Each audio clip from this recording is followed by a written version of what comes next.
بسم اللہ الرحمن الرحیم الحمدللہ نحمده ونستعینه ونستغفره ونعوذ باللہ من شرور انفسنا ومن سیئات اعمالنا من يهده الله فلا مضل له ومن يضلل فلا هادي له ونشهد ان لا اله الا الله وحده لا شريك له ونشهد ان محمدا عبده ورسوله اما بعد. حاضرین کرام، سامعین اعظام، پیس ٹی وی کی طرف سے ہم آپ کا استقبال کرتے ہیں اور آپ کو خوش آمدید کہتے ہیں. ہماری نشست کا موضوع ہے امانت و دیانت. یتبع المومن علی الخصال کلها الا الکذب والخیانہ. مسلمان میں ہر برائی ہو سکتی ہے، لیکن مسلمان جھوٹا ہو اور بے ایمان ہو، بد دیانت ہو، یہ نہیں ہو سکتا. اس فرمان کی روشنی میں آپ غور کیجئے کہ 24 گھنٹے جھوٹ بولنے والے لوگ ہیں اور 9 بیٹیاں ہیں جن کا خرچہ تمہارے اوپر ہے، اور تم بوڑھے ہو گئے ہو، میں بھی بوڑھی ہو گئی ہوں. 11 نفر کا خرچہ اور قحط کا زمانہ ہے. کبھی تمہارے گھر ہم نے 2 وقت کھانا آرام سے نہیں کھایا. اب اللہ میاں نے ایک چیز دی ہے تم کو، تو تم کو تقوی و پرہیزگاری سوچ رہی ہے. ارے آرام سے کھاؤ پیو، اور تم کو دینا ہی ہے تو نیت کر لو کہ جب اللہ دے گا تو واپس کر دیں گے.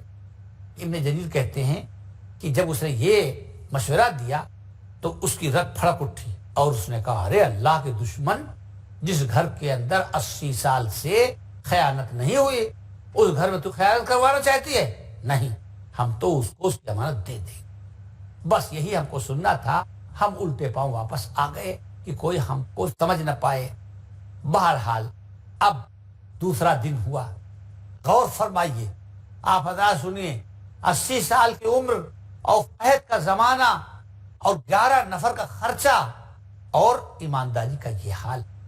دوسرا دن ہوا تو پھر وہی وقت آیا اور اسی میدان کے اندر سب جمع ہوئے، اور پھر وہ خراسانی کھڑا ہوا. اس نے کہا، یا معاشر الحاج، یا وفد اللہ المیمون، اے حاجیوں اور اے اللہ کے مہمانوں، میری تھیلی گم ہو گئی ہے جس میں 1000 اشرفیاں ہیں، اور اللہ کے کسی بندے کو اگر ملی ہو اور وہ دے دے تو اللہ اس کو جزائے خیر عطا فرمائے. تو پھر وہی کھڑے ہوئے ابو غیاث، اور انہوں نے کہا کہ بھائی، آپ نے جو تفصیل بتائی اس سے ہمیں یقین ہے کہ آپ کی تھیلی مکے کی کسی گلی میں گری ہے، تو کسی مکے ہی کے باشندے نے پائی ہوگی. اور جیسا کہ میں نے کل عرض کیا تھا، وہی بات میں عادت کرتا ہوں کہ یہاں قحط پڑا ہوا ہے اور مکے کے لوگ حرم شریف کے خادم ہیں، تو ان خادموں کی کچھ مدد کر دو، کچھ انعام رکھ دو. اس نے کہا، کیا انعام رکھیں؟ کہا، کل تو ہم نے کہا تھا کہ 100 اشرفیاں اس کو دے دو اور 900 تم لے لو. آج ہم کہتے ہیں 10 اشرفیاں اس کو دے دو اور 990 اشرفیاں تم لے لو. اس نے کہا، لا نفعل ولکن نحلہ علی اللہ عز. نہیں، ہم نہیں دے پائیں گے، اور ان کو دینا ہو تو دے دیں، ورنہ پھر اللہ میاں کے یہاں لے لیں گے. خیر، ابن جریر کہتے ہیں کہ میں بیٹھ گیا اور میں سمجھ چکا تھا واقعہ، اور جو میں نے سمجھا تھا وہ صحیح سمجھا تھا. اب میں بیٹھ گیا، اپنے کام میں لگ گیا. اب تیسرا دن آیا. پھر تیسرے دن اسی وقت میں وہ خراسانی حاجی کھڑا ہوا اور اس نے وہی الفاظ دہرائے کہ یا معاشر الحاج، یا وفد اللہ المیمون، اے حاجیوں اور اے اللہ کے مہمانوں، میری تھیلی گم ہو گئی جس میں 1000 اشرفیاں ہیں، اگر کسی اللہ کے بندے کو ملی ہو دے دے تو اللہ اس کو جزائے خیر دے. تو پھر وہی ابو غیاث کھڑا ہو گیا اور اس نے کہا، بھائی 3 دن سے تم برابر اعلان کر رہے ہو، اور میں نے آپ سے کئی دفعہ کہا کہ یہاں قحط پڑا ہوا ہے، اور تمہاری جو تفصیل ہے، جو تم نے اپنے واقعے کی تفصیل بتائی، اس سے معلوم ہوتا ہے کہ تمہاری تھیلی مکے ہی میں گری ہے، یہاں حرم شریف میں نہیں گری ہے، اور یہاں قحط پڑا ہوا ہے، تو کچھ انعام رکھ دو تاکہ اس مکے میں جو آدمی جس نے پایا ہے اس کا بھلا ہو جائے، کیونکہ مکے کے لوگ حرم شریف کے خادم ہیں. تو اس نے کہا، کیا انعام رکھتے ہیں؟ تو کہا، پہلے دن تو میں نے کہا تھا 100 روپے اس کو دے دو، دوسرے دن ہم نے کہا 10 اشرفیاں دے دو، آج ہم کہتے ہیں کہ 1 اشرفی دے دو. یہاں ایسے سے غریب پڑے کہ اگر آپ 1 اشرفی دے دیں گے تو آدھی اشرفی کی بکری خرید کر اپنے گھر باندھیں گے تاکہ اس کے گلاس بھر یا لوٹے بھر دودھ جو بکری دے گی اس سے ان کے بچوں کی کمر سیدھی ہوگی۔ حاضرین، وقفے کا وقت ہو گیا ہے، پھر آپ کی خدمت میں حاضر ہوں گے۔ لا الہ الا اللہ، لا الہ الا اللہ۔ آپ کی خدمت میں وقفے کے بعد حاضر ہیں۔ تو ابو غیاث نے کہا کہ بعض ایسے غریب لوگ ہیں کہ اگر آپ ایک اشرفی دے دیں تو آدھی اشرفی سے وہ بکری خریدیں اور اپنے گھر باندھ دیں تاکہ اس کے دودھ سے ان کی کمر سیدھی ہو بچوں کی، اور آدھی اشرفی سے مشکیدہ خریدیں گے اور پانی بھر کر حاجیوں کو پلائیں گے۔ ایسے ایسے غریب ہیں، تو ایک اشرفی اس کو دے دیجئے اور 999 اشرفیاں آپ لے لیجئے۔ مگر وہ بھی بڑا مضبوط تھا، اس نے کہا لا نفعل ولکن نحیلہ علی اللہ عز وجل، ہم ایک اشرفی بھی نہیں دیں گے، ایک اشرفی بھی ہم نہیں دیں گے، ان کو دینا ہو تو یوں ہی دے دیں، اور نہیں دیں گے تو ہم اللہ میاں کہ لے لیں گے۔ بس اتنا کہنا تھا کہ معلوم ہوتا تھا ابو غیاث کے ٹانگوں میں، ان کے پیروں میں کرنٹ دوڑ گیا، بجلی کی طرح وہ آگے بڑھے اور آ کر اس خراسانی کے گریبان پکڑ لیا۔ کہا تو نے تو نہیں کا پیالہ پی رکھا ہے، دن نہیں رات نہیں، صبح نہیں شام نہیں، رہ گئی ایک نہیں، ہاں کا کہیں نام نہیں۔ ارے اللہ کے بندے، چل نہ دینا کچھ بھی، چل اپنی امانت لے لے، 3 دن سے ہم اچھی طرح سوئے نہیں ہیں تیری امانت کی حفاظت کی وجہ سے، کیونکہ ہمارا مکان اس کا دروازہ کمزور ہے، تو ہم اسے نہیں سوئے کہ بھائی یہ امانت ہے، کہیں کوئی اٹھا نہ لے جائے، تو چل بھائی اپنی امانت لے لے۔ یہ تھی ایمانداری ہمارے بزرگوں کی، کہ 80 سال کی عمر اور 11 نفر کا خرچہ اور قحط کا زمانہ اور اتنی بڑی رقم پائی، مگر ڈاماڈول نہیں ہوئے، قدم میں لغزش نہیں آئی، بلکہ امانت کی حفاظت کے لیے رات بھر جاگ کے گزارا۔ ابو غیاث آگے آگے اور وہ خراسانی حاجی پیچھے پیچھے، اور دونوں کے پیچھے ہم۔ جب پہنچے دروازے پر تو اس نے کہا پردہ کرو، تو سب عورتیں اور بچیاں پردے میں ہو گئی۔ اس کے بعد اسے بلایا، آئیے اندر، تو وہ خراسانی گیا پیچھے سے، ہم بھی تماشائی کے طور پہ پہنچ گئے۔ ابو غیاث نے کہا کہ بھائی ہم نے سوچا کہ یہ ہمارا مکان کمزور ہے، اتنی بڑی رقم ہے، سونے کے سکے ہیں 1000، تو یہ محفوظ کیسے رہیں گے؟ تو ہم نے زمین میں گاڑ دیا۔ ہم نے کہا اس طرح زیادہ حفاظت رہے گی کہ زمین میں دفن کر دو، تو بھائی یہاں پہ دفن ہے اور تم اپنی تھیلی کھود کر نکال لو۔ تو اس نے خراسانی جب کھودا اور تھیلی کا کپڑا دیکھا تو خوش ہو گیا کہ ہاں یہ وہی تھیلی ہے۔ اس کے بعد پوری تھیلی نکال کر ایک ایک اشرفی گنی اور دیکھی کہ اصلی ہے، اس میں کوئی ملاوٹ تو نہیں ہے۔ اس کو اطمینان ہو گیا کہ پوری 1000 اشرفیاں ہیں اور سب وہی ہیں جو میرا مال تھا اصلی۔ اور اس کے بعد اس نے وہ تھیلی اپنے کندھے پہ رکھا اور باہر چل دیا، واپس ہو گیا۔ اور ابو غیاث ٹک ٹک دیدم دم نہ کشیدم، بیچارے دیکھتے رہے اور کچھ نہیں کہہ سکے۔ تھوڑی دیر کے بعد پھر واپس آ گیا، وہ خراسانی واپس آ گیا اور دروازہ کھٹکھٹایا تو ابو غیاث نے کہا اب کیا لینے آیا ہے؟ اب تو اپنی چیز تو لے جا چکا، میری جان لے گا؟ کہا نہیں، آپ بے فکر رہیے، آپ نے اپنا فریضہ ادا کر دیا، آپ کے اوپر فرض تھا کہ امانت واپس کر دیں، آپ نے امانت واپس کر دی۔ اب میں اپنا فرض ادا کرنے آیا ہوں، میں خراسان کا رہنے والا ہوں۔ میرے ابا کا جب انتقال ہونے لگا، وہ بڑے تاجر تھے، تو 3000 اشرفیاں ان کے پاس تھیں، تو 2000 اشرفیاں تو مجھ کو دی میرے ابا نے، اور کہا بیٹا 1000 اشرفی میری طرف سے جو سب سے زیادہ نیک آدمی ہو، شریف آدمی ہو، اللہ سے ڈرنے والا، اس کو میری طرف سے ہدیہ کر دینا۔ تو میں خراسان سے یہاں تک آیا، میں تم سے زیادہ نیک اور ایماندار آدمی نہیں پایا، تو میں نے یہ سوچا کہ سب سے زیادہ حقدار میرے ابا کی وصیت کا یہی ابو غیاث ہے، اس لیے میں اپنے ابا کی وصیت پوری کرنے آیا ہوں۔ لو بھائی، میرے مرحوم ابا کی طرف سے یہ 1000 اشرفی ہدیے کے طور پر قبول کرو۔ تو اب وہ تکلف کرنے لگے، تو امام ابن جریر کہتے ہیں کہ میں نے حدیث پڑھ دی کہ نہیں، بغیر لالچ کے اگر کوئی چیز آئے تو سمجھو اللہ نے بھیجی ہے، یہ خراسانی نہیں دے رہا ہے، یہ اللہ بھی دے رہے ہیں، لے لو۔ چنانچہ انہوں نے میرے کہنے سے ابو غیاث نے وہ 1000 اشرفیاں رکھ دی، لے لی۔ لیکن 1000 اشرفیاں لینے کے بعد خراسانی تو چلا گیا، لیکن جب میں جانے لگا تو گدی کا کپڑا پکڑ لیا انہوں نے کہ رکو، تم کہاں جا رہے ہو؟ تو ہم نے کہا کیوں، ہم کو کیوں روک رہے ہو؟ کہا حدیث میں آتا ہے کہ ہدیہ مشترک ہوتا ہے، یعنی اگر کسی کے سامنے تم کو کوئی ہدیہ دیا جائے تو اگر ہو سکے تو اس کا بھی حصہ لگا دو. تو بھائی تمہارا بھی حصہ اس میں لگے گا. تو 100 اشرفیہ اپنی بیٹیوں کو دیا اور اپنی بیوی کو دیا, خود اپنا 900 اشرفیہ وہ ہو گئی, اور 100 اشرفیہ ہم کو دی کہ بھائی تم بھی کچھ پڑھنے لکھنے والے آدمی ہو, لو 100 اشرفیہ تمہارا حصہ ہے. اسی طرح ابو بکر بغدادی مکہ مکرمہ میں پڑھتے تھے, ان کو ایک بٹوا ملا جس میں موتیوں کا ہار تھا.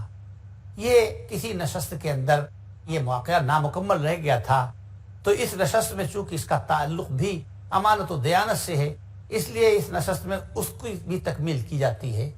تو ابو بکر بغدادی کو بٹوا ملا اور اس میں قیمتی موتیوں کا ہار تھا. تو ایک دن کے بعد دیکھا کہ ایک بڑے میاں ہیں اور ایک ڈھنڈورا پیٹنے والا, اعلان کرنے والا ڈھنڈورچی ساتھ میں ہے, اور وہ اعلان کر رہا ہے کہ بٹوا گم ہو گیا ہے اور اس میں موتیوں کا ہار ہے, اگر کسی صاحب کو ملا ہو اور وہ دے دیں تو 500 سکے چاندی کے یا 500 سکے سونے کے ہم ان کو انعام دیں گے. تو کہتے ہیں جب وہ آیا ہمارے پاس, ابو بکر بغدادی کہتے ہیں ہم ضرورت مند تھے, کیونکہ طالب علم پڑھنے والے ہمیشہ ضرورت مند ہوتے ہیں, ہم کو ضرورت تھی. ہم نے کہا لاؤ اس کو بٹوا دے دیں اور 500 روپے جو انعام کے ملیں گے ان سے ہمارا کام چل جائے گا. پوچھا بڈھے سے, مسئلہ ہے کہ اگر پڑی ہوئی چیز آپ کو ملے تو اول تو اٹھاؤ نہیں, اور اگر اٹھاؤ تو بہت احتیاط سے اور سوچ سمجھ کر واپس کرو, یقین حاصل کرو کہ اسی کی ہے تب اس کو دو. تو پوچھا اس بڑے میاں سے کہ بٹوئے کا رنگ کیا تھا, اس نے بتایا رنگ. کہا اس میں تاگا کون سا, اس نے تاگا بتایا. انہوں نے کہا اس میں موتی کتنے تھے, اس نے گنتی بتائی. تو چپکے سے لے جا کر موتی کی گنتی گنی, اور جو بٹوئے کا رنگ تھا اور دھاگے کا وہ بھی صحیح اس نے بتایا. یقین ہو گیا کہ یہ اسی کا بٹوا ہے. اس کے بعد انہوں نے اس کو بٹوا دے دیا. داہنے ہاتھ سے اس کو بٹوا دے رہے تھے اور بائیں ہاتھ سے وہ تھیلی دے رہا تھا جو 500 روپے جس میں رکھے ہوئے تھے. مگر جب تھیلی لینے کا وقت آیا تو کہتے ہیں میں نے بٹوا تو اس کو دے دیا, مگر جب میرے لینے کا وقت آیا کہ میں اب اس کا انعام لوں تو میرے اندر سے آواز آئی, میری روح نے پکارا کہ ابو بکر بٹوا واپس کرنا تو آپ کی ذمہ داری تھی, پڑی پائی ہوئی چیز کو واپس کرنا ذمہ داری ہے, اپنے اوپر تو خرچ نہیں کر سکتے, یہ تو آپ کی ذمہ داری تھی, امانت تھی, تو آپ اس کے اوپر معاوضہ لے رہے ہیں, اس پر انعام لے رہے ہیں, یہ مناسب.